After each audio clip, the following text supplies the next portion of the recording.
सियावर रामचंद्र की, सियावर रामचंद्र की, सियावर रामचंद्र की, सियावर रामचंद्र की।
राज्य अभिषेक लगभग संपन्न होने वाला है,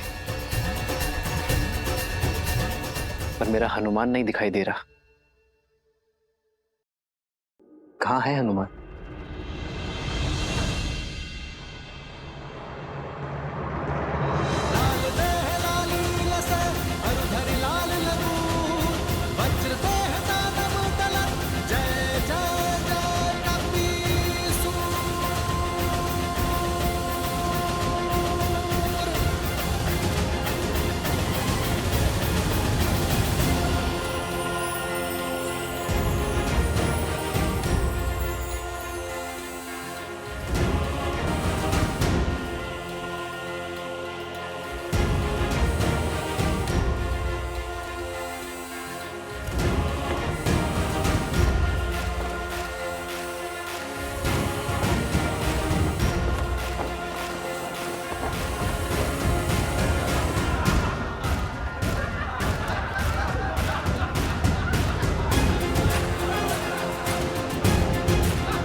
इसे अपने मस्तक पर धारण करने से श्री राम की आयु बढ़ती है, मन में उनके लिए प्रेम बढ़ता है और समाज में उनकी प्रतिष्ठा।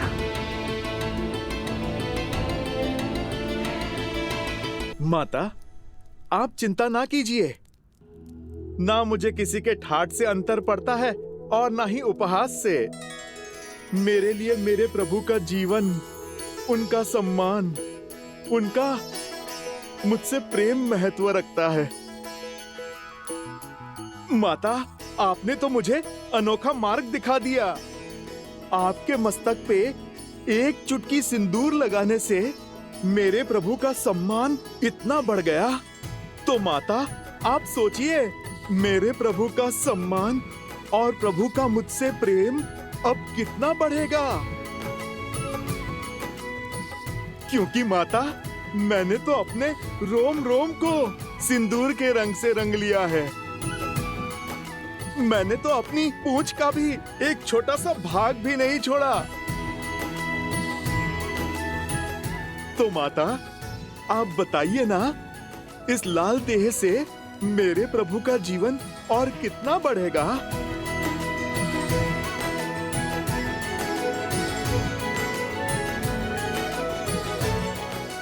तुम्हारा प्रेम, तुम्हारी श्रद्धा, समर्पण अनंत है, अमर है हनुमान।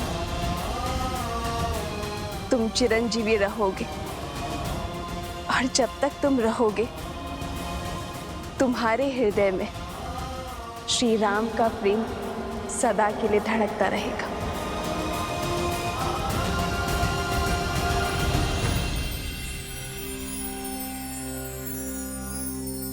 श्री गुरु चरण सरोज रज निज मनु मुकुरु सुधारी बरनौ रघुबर बिमल जसु जो दायकु फल चारी।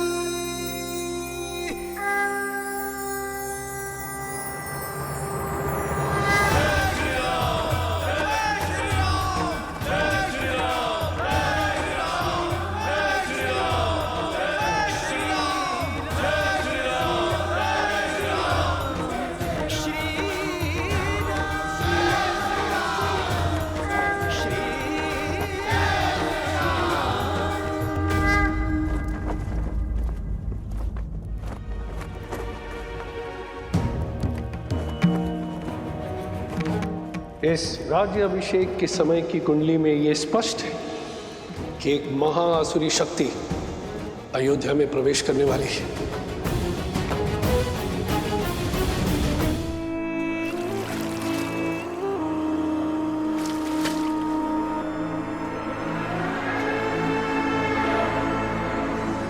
राम, न तुम जीते हो और ना ही ये युद्ध समाप्त हुआ है। युद्ध तो अब पूरी तरह आरंभ हुआ है। मैं तन पर वार नहीं करूंगा राम, मैं मन में घुसकर वार करूंगा। बोलो, कैसे करोगे मेरा संहार? रावण की नाभि का अमृत सूख गया, किंतु प्रजा के मन के विचारों का मैं कभी नहीं सूखता। उसका सामना कैसे करोगे? कैसे करोगे अयोध्या की प्रजा का सामना राम?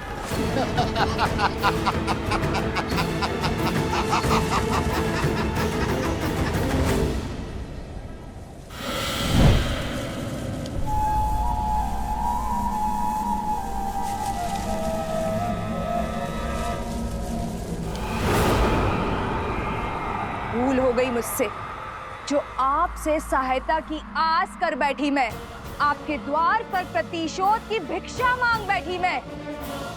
अपने हाथ पे हाथ धरे देखते रहे और वहां राक्षस राज्य का अंत करने वाला वो राम, उसका राज्य अभिषेक हो गया। पराजय है ये आपकी।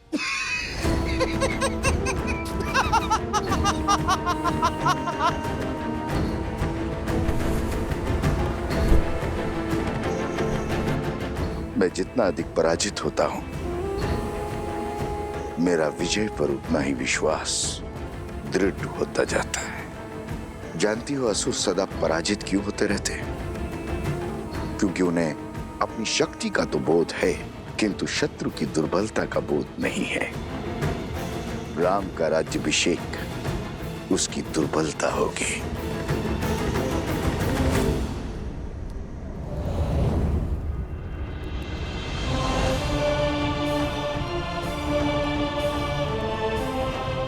प्रणाम आचार्य। प्रणाम महर्षि। राज्य अभिषेक की कोटि कोटि बधाई हो अयोध्यापति, किंतु हर बधाई के साथ एक चुनौती जुड़ी होती। आपने पापियों का संहार तो किया, पाप का नहीं। दशानन को मारा, मगर उसकी सोच को नहीं। पाप की सोच एक ऐसा छलिया है जो बार बार स्वरूप बदलकर सामने आता और प्रहार करता।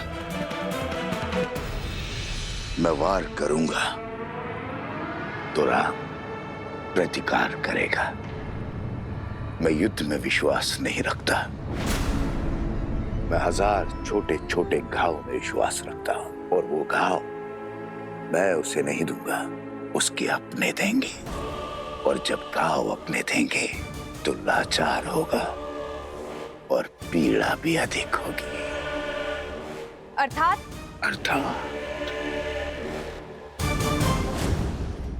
जब शत्रु वार करता है तो व्यक्ति दिल मिलाकर उसका प्रतिकार करता है, किंतु जब संतान वार करती है तो व्यक्ति घुट-घुट कर मरता है। अयोध्या की प्रजा को संतान मानता है ना राम। अब यही प्रजा उस पर वार करेगी। जिसने रावण से लंका का युद्ध जीत लिया वो अयोध्या की प्रजा से युद्ध नहीं कर पाएगा। अब उस पर उसकी प्रजा से प्रहार करवाऊंगा। अयोध्या के भीतर एक युद्ध होगा जिसे अयोध्या हार जाएगी। अयोध्या की प्रजा के मन में इतना विष घोल दूंगा जिसे राम तो क्या महादेव भी नहीं काट पाएंगे। रावण महान शिव भक्त था, ज्ञान का सागर था, किंतु वो राक्षस सुमाली की राक्षसी वृत्तियों से जन्मा था।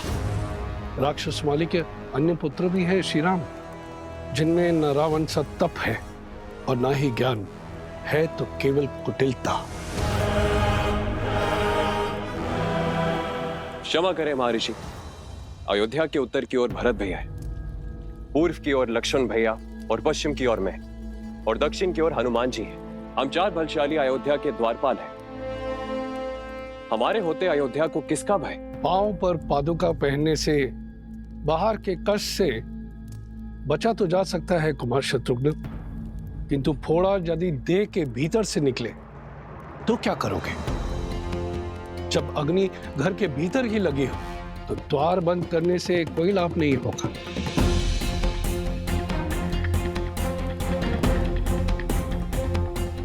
रावण के पापों का अंत तो हुआ है, लेकिन उसकी सोच का नहीं। जो विपदा आने वाली है उसके अस्त्र तलवार या भाले नहीं, असत्य, लोकवाद, झूठी निंदा, ये सब उसके अस्त्र है।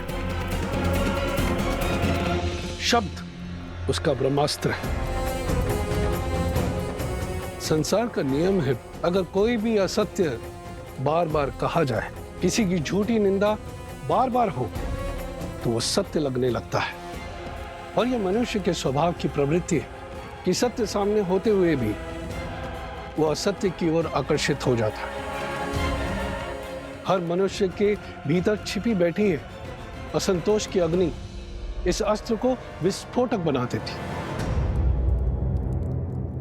जब तक उन्हें मेरी योजना का आभास होगा तब तक मैं उनका स्वर्ग रूपी संसार भस्म कर चुका हूंगा।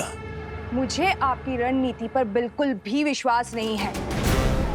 रावण भैया की शक्ति और साहस का 100वां अंश भी नहीं। अपने शत्रु से 2-2 हाथ करने की स्थान पर जुआरियों की भांति कुचक्र रचना से अंत नहीं होगा उस राम का। शांत प्रिय बहन, शांत। मैं जानता हूं कि तुम्हें मेरी शक्तियों पर संदेह है, इसलिए तुमने अपनी सहायता के लिए किसी और को भी बुलवाया। कौन है वो? हाँ, मैंने सहायता के लिए निस्थल के राजा भस्कर्ण और उनके पुत्र संहादमन को बुलाया है।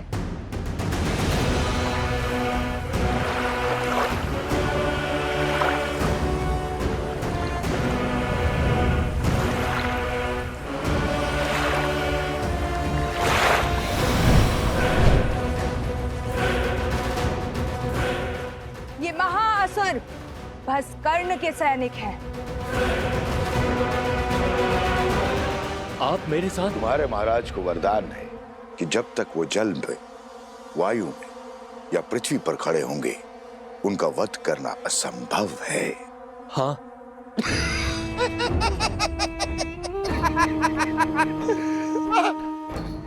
जाओ करो युद्ध, किंतु एक बात स्मरण रहे, राम पर विजय केवल सहस्त्र रावण पा सकता है। जाओ, अपनी योजना को आकार दो।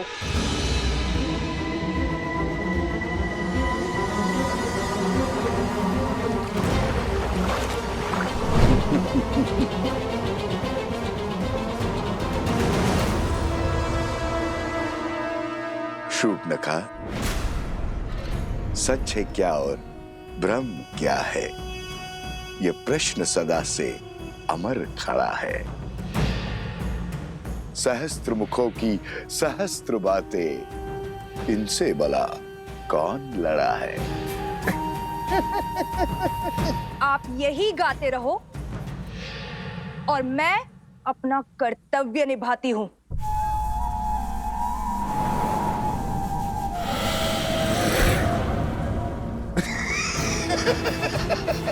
राम राज्य पर अनिष्ट की छाया तक नहीं आएगी महर्षि। ऐसी परिस्थिति आएगी ही नहीं कि कभी असंतोष अपने पैर पसारे। असंतोष ईर्ष्या से जन्म लेता है राजकुमार, परिस्थिति से नहीं। संदेह नहीं है कि श्री राम राज्य को संतुष्ट रखने का प्रयास करेंगे, किंतु राष्ट्र के कोने कोने में सबको सुख और लाभ पहुंचाने में समय लगेगा, और झूठी निंदा, असत्य और संदेह के बीच फैलाने में नहीं। संदेह मन के किसी कोने में छिपकर घास के तिनकों की भांति तनिक सी निंदा से पोषित होकर बढ़ता रहता है, और हमारी अनुमति के बिना हमारी मति भ्रष्ट करता रहता है, और यही सहस्त्र रावण की शक्ति है।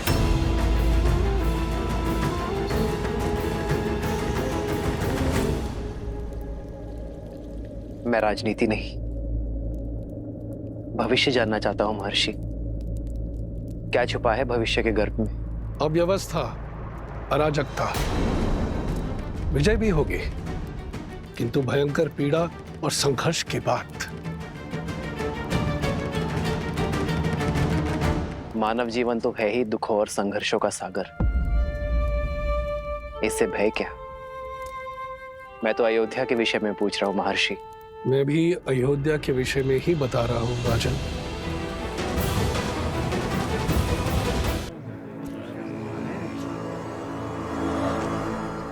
भैया सुना है, श्री राम ने सागर पर सेतु बनाया था, असंभव को संभव कर दिखाया था।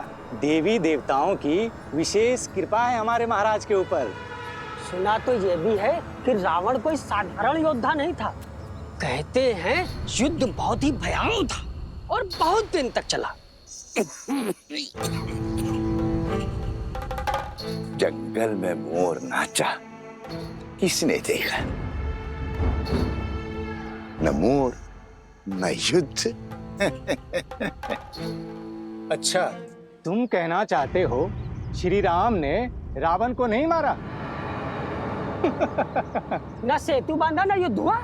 नहीं नहीं भैया, मैंने ऐसा कब कहा?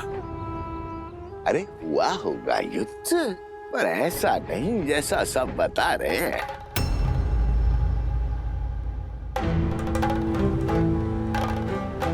सागर तो पर्वत निगल लेते हैं, और उस पर यदि रावण इतना बलशाली था, 10 लोगों का स्वामी था, तो क्या वो सागर पर पुल बांधने देता? कदापि नहीं। तो क्या हमारे राघव असत्य कह रहे हैं? राम राम राम, ऐसा मैंने कब कहा भैया? अरे श्री राम गए होंगे लंका और रावण को ललकारा होगा, और रावण भी आ गया होगा रणभूमि में, और श्री राम ने एक बाण से उसका वध कर दिया होगा, बस।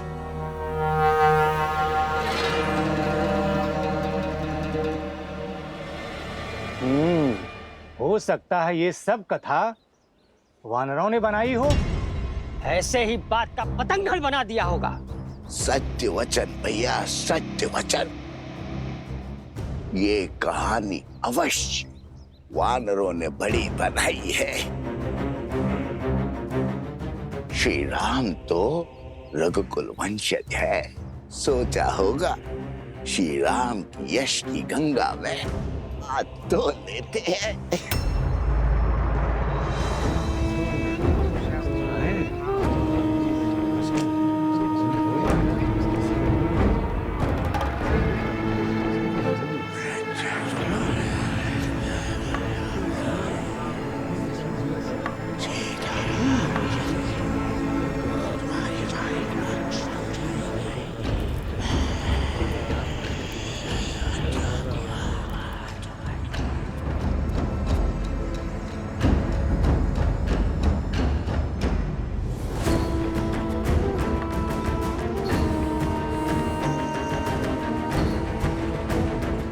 उपहास निंदा में बदलेगा और निंदा संदेह में। इस प्रकार सबके मन में संदेह रूपी सहस्त्र रावण बस जाएगा और संदेह से फैलेगा असंतोष। अब राम को मारने के लिए किसी शस्त्र की आवश्यकता नहीं।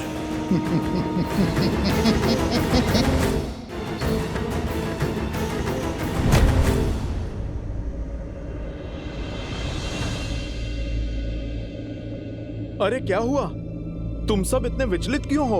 राज्य में विचित्र सी बातें फैल रही हैं कि हम युद्ध की अनुचित कथाएं बता रहे हैं, असत्य कह रहे हैं। आप ही बताइए, हम प्रभु श्री राम के शौर्य का झूठा वृत्तांत क्यों सुनाएंगे? क्या आपकी वीरता कोई गाथा है? अर्थात पाप ने अपने पग पसारना आरंभ कर दिया है। कौन है जो इस असत्य का डंका बजा रहा है? मुझे उसे खोजना ही होगा।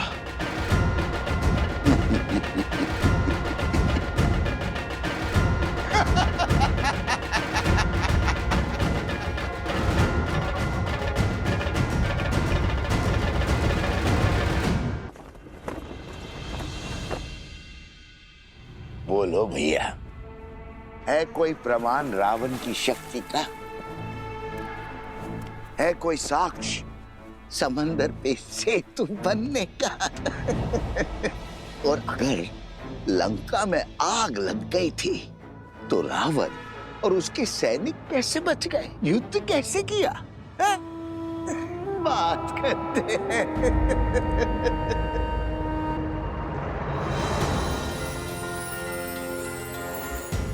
प्रभु श्री राम के यश को घटाने का प्रयास करने वाले पापी, तेरा शीश इस धड़ पे रहने के योग्य नहीं है।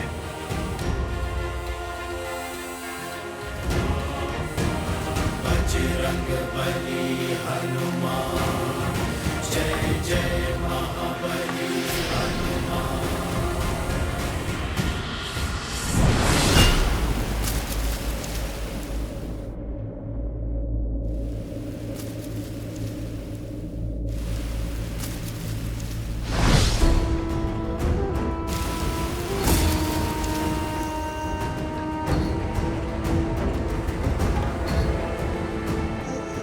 बचाओ, ये वानर मुझे मार रहा है। अरे बचाओ, बचाओ, ये वानर मुझे मार रहा है। ये कैसा दुस्साहस है? ऐसे किसी को कैसे मार सकता है ये वानर? अयोध्या वासियों, देखो भैया, देखो किस निर्दयता से ये वानर मुझे मार रहा है। बचाओ, रक्षा करो अयोध्या वासियों। ना कोई तुझे बचा पाएगा और ना तू यहां से भाग सकेगा। प्रभु श्री राम की निंदा करने वाले इस हनुमान से बच के तू कहां जाएगा?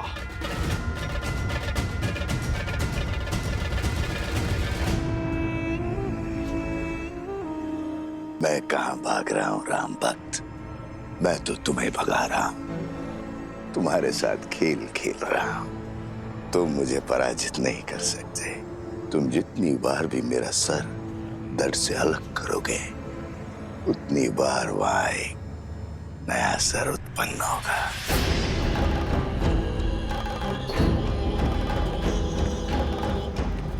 अरे देखो भैया, देखो कैसे एक वृद्ध को ये वानर मार रहा है। क्षमा करो वानर, क्षमा करो।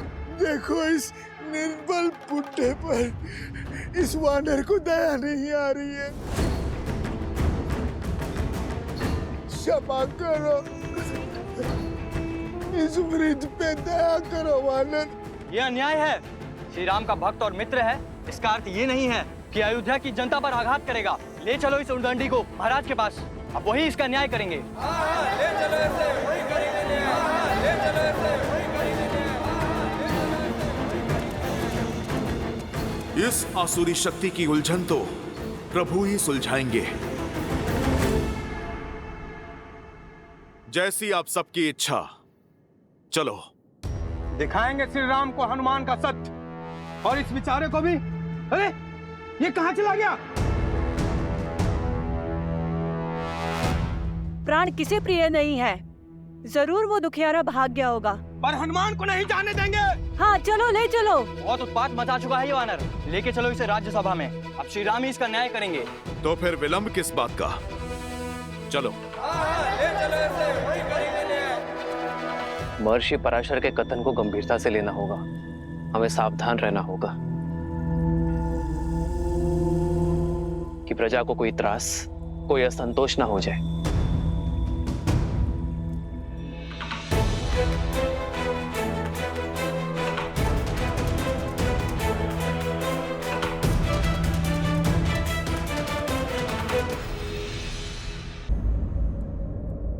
क्या हुआ? हनुमान को पकड़कर क्यों लाया गया है? प्रभु, इस वानर ने हम सभी को भयभीत कर रखा है। यही नहीं, इसके दूसरे साथी रावण से आपके युद्ध की असत्य कथाएं बता रहे हैं। असंभव। वानर भैया के विषय में ऐसा कुछ भी असत्य कह नहीं सकते। क्षमा चाहता हूँ राजकुमार, लेकिन बड़े कुटिल हैं ये वानर और दुष्ट भी। आज इस हनुमान ने उस वृद्ध व्यक्ति के प्राण लेने का प्रयास किया। न्याय कीजिए श्री राम।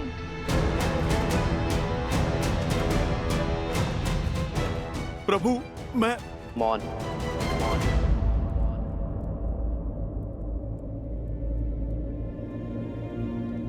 ये राम अपनी प्रजा को कभी निराश नहीं करेगा, किंतु हनुमान मेरे मित्र वानरराज सुग्रीव की प्रजा है। उसका न्याय, उसे दंड देने का अधिकार केवल मेरे मित्र वानरराज सुग्रीव को है।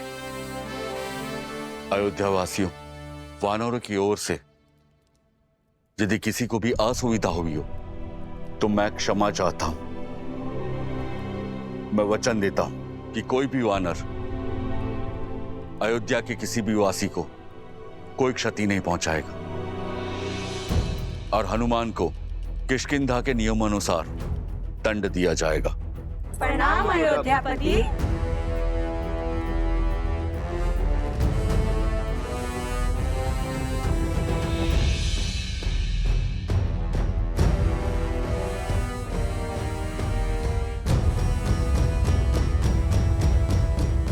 हनुमान, कौन था वो राक्षस? प्रभु, आपको कैसे पता चला? क्योंकि मैं जानता हूं कि मेरा हनुमान कभी किसी निर्दोष नागरिक को पीड़ा पहुंचा ही नहीं सकता। मुझे पूरी बात बताओ हनुमान। प्रभु, मुझे सूचना मिली कि कोई नगर में असत्य निंदा कर रहा है। एक सर कटा तो दूसरा उत्पन्न हो गया। अवश्य ही कोई आसुरी शक्ति है वो। जो विपदा आने वाली है उसके अस्त्र तलवार या भाले नहीं, असत्य, लोकवाद, झूठी निंदा, ये सब उसके अस्त्र हैं। महर्षि पराशर का कथन उचित था। यह असुरी माया अवश्य ही किसी घोर संकट का कारण बनेगी।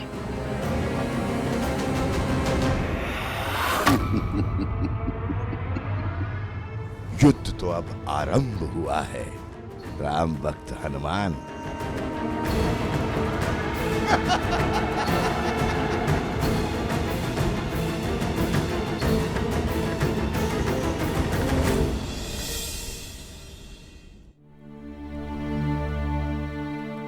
एक सर कटा तो दूसरा उत्पन्न हो गया।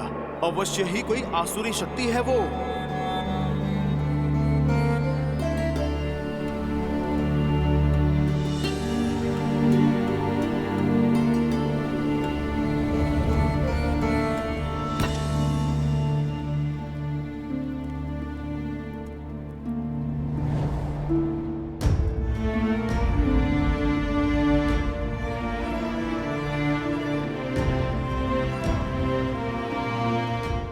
सब ठीक है ना आर्य? हर सुख दुख साथ निभाने का निर्णय लिया है ना हमने? चिंता नहीं चिंतन है सीते। राज्याभिषेक की सौगात के साथ राज्य का दायित्व जो मिला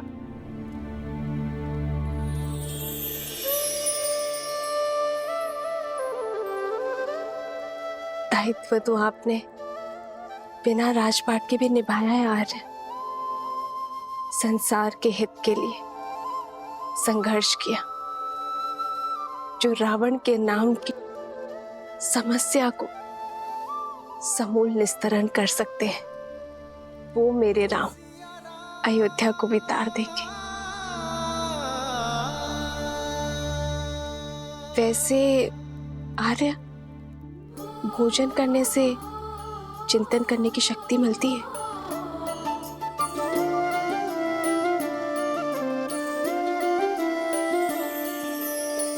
जन्म जन्म का है ये संगम, राम रतन सीता वैभव धन।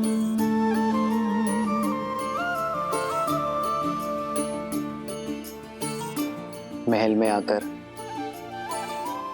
वन को तो नहीं भूली ना? वन का भोजन स्मरण है? राम सिया राम सिया राम सिया राम, राम सिया राम सिया राम। वो स्मृतियां तो मैं आने वाले जन्मों में भी नहीं भूल सकती आर्य। मैं तो पुनः एक बार प्रकृति की ओट में वन के जीवन का आनंद लेना चाहती हूँ। इसमें समस्या है क्या सीते? राम तो सीता की हर इच्छा पूरी करता है, और ये तो महारानी की इच्छा है। ये तो शीघ्र ही पूर्ण करूंगा।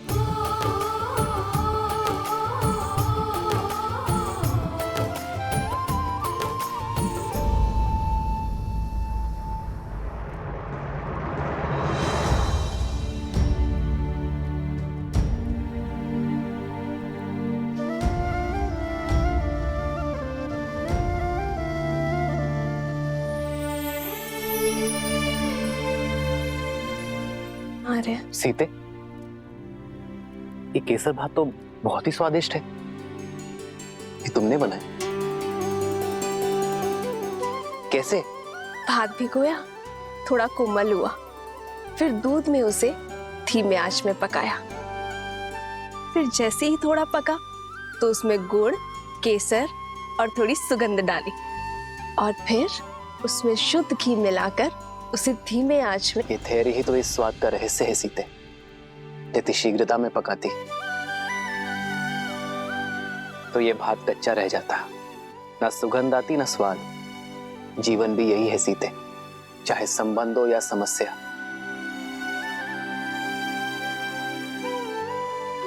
समय की आज के साथ ही इसे समझा जाता है और सुलझाया भी जाता है। और यदि शीघ्रता दिखाई तो सुख और शांति नहीं, चिंता और दुख मिलेगी। स्पष्ट कहिए आर्य। मैं तुम्हें बातों में नहीं उलझा सकता सीते, और तुमसे असत्य भी नहीं कह सकता। इसलिए समय दो सीते, क्योंकि सत्य कहने का समय अभी आया नहीं। समस्या को जानने से पूर्व उसकी चर्चा करना उचित नहीं है।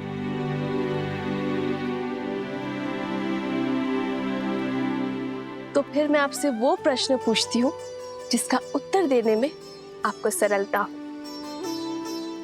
तो बताइए, महाभोज में हनुमान और वानर सेना के लिए क्या भोजन बनाऊं जिससे वो संतुष्ट हो? ये तो पहले से भी कठिन प्रश्न है सीते। इस प्रश्न का उत्तर ना नर दे सकते हैं ना नारायण, और चिंतन भी समय के साथ इसे सुलझा नहीं सकता।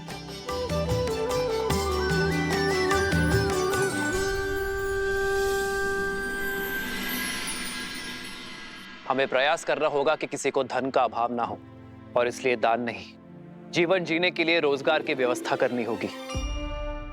दान व्यक्ति को अशक्त बनाता है, पर कार्य व्यक्ति को सक्षम बनाता है। सरयू पर बांध की व्यवस्था से अयोध्या वासियों को रोजगार भी मिलेगा और अकाल से मुक्ति भी। प्रजा और राज्य दोनों सुजलाम सुफलाम होंगे।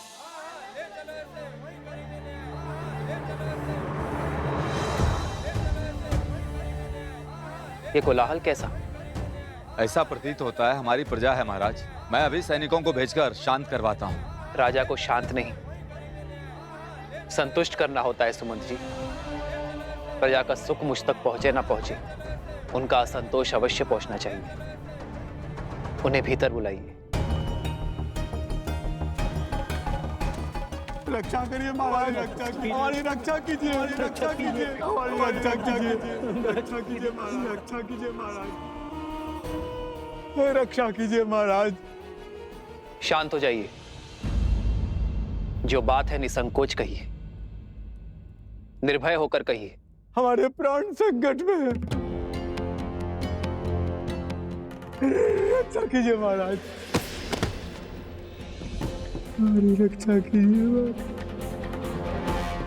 हमारी रक्षा कीजिए। पश्चिम की ओर से राक्षसों ने हमारे ऊपर आक्रमण कर दिया और हमारे अनेकों भाइयों को उन्होंने मार डाला। हमारा धन दान सब कुछ लूट लिया उन्होंने।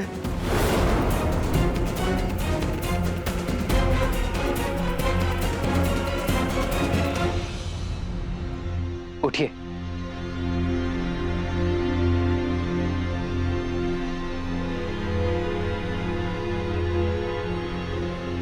कौन है ये राक्षस? क्या नाम है उसका?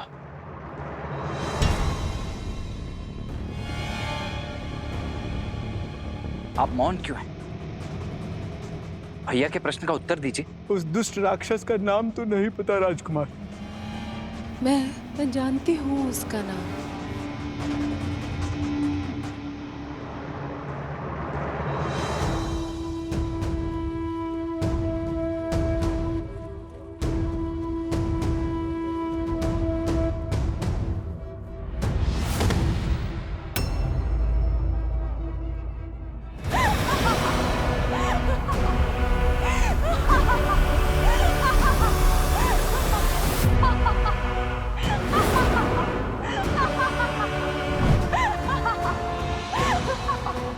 सूर्पनखा। रुक जाओ लक्ष्मण। मेरे मामा भस्कर्ण ने बचाया है ये हाहाकार तुम्हारे राज्य में राम।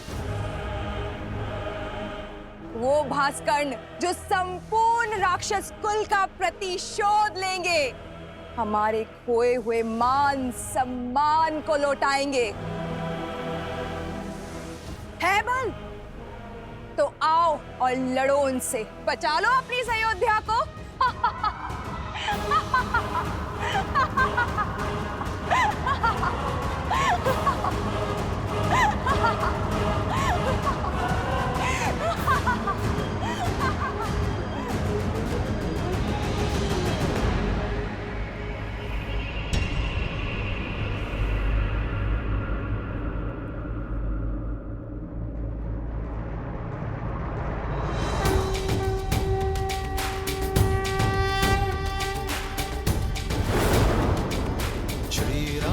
चंद्र कृपालु भजु मन हरण भव भय दारुणम्। श्री राम राम राम श्री राम। अधिक प्रसन्न मत हो तुम।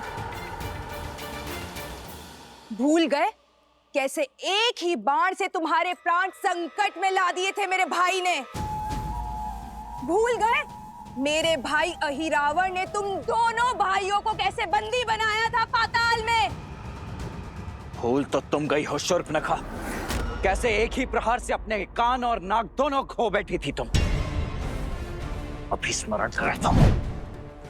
नहीं लक्ष्मण,